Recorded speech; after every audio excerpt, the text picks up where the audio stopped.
service above self. I think that fits Paul. He's very thorough and very good at what he does. He doesn't have an enemy in the world that I can imagine, and certainly the spirit of Rotary is embodied in Paul.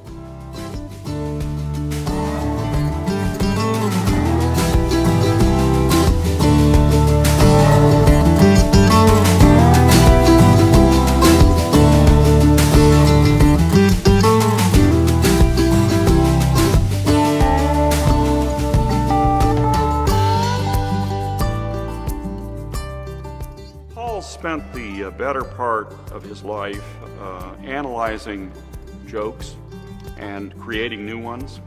In fact, he's written a book, When It's Laughter You're After, which has 800 of his original jokes and his rules for humor. And the rules are important because they cause humor to be at a high level and a noble calling. And I think that's how Paul looks at it. Paul's written a book here with It's Laughter You're After. Paul's jokes are his own. He doesn't copy from anybody else. He doesn't listen to the Jay Leno show or other David Letterman and then tell you what they said last night. He comes up with his own joke. Some of them are pretty lame, but most of them are pretty good. Well, when I think about Paul, I think about the 3 L's. I think he has demonstrated a real love for Rotary. I think he's been very loyal to our club, and he has brought laughter, not only through himself and for himself, but for so many others. And I think if we think that humor and laughter is good for the soul as well as overall health, he's going to outlive all of us.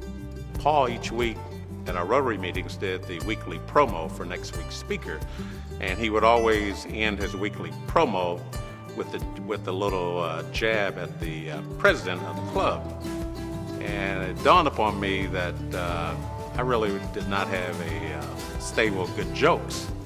And I thought, well, being president wouldn't be that easy, but trying to come up with jokes to match Paul's wit would be a real challenge. I find myself preparing before each weekly meeting, trying to come up with appropriate jokes to get back at Paul, and that was always a challenge. Jim Schramm started the program committee, and that was in order to get some better speakers than what we were getting, which worked. The only thing that didn't work is we were not getting more people to come to the meetings as a result of the better speakers.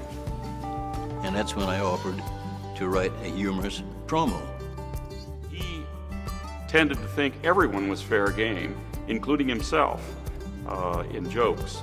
And I think that is an attitude that caused him to be selected by various hubs and spokes who run in the annual campaign for the board of directors 17 times. A trip that he took to Houston, Paul had a chance to review their newsletter. As a result of redesigning the newsletter and selling the advertising, they were able to generate annually $10,000 new revenue for the club. I think that he has been recognized for long service. I think he was the one, for example, who mobilized his friends in Rotary and others to create a membership that was higher than anyone else has ever achieved. To my knowledge, 618 members, making us the 4th largest Rotary club in the world. Well, I would just like to say congratulations to Paul.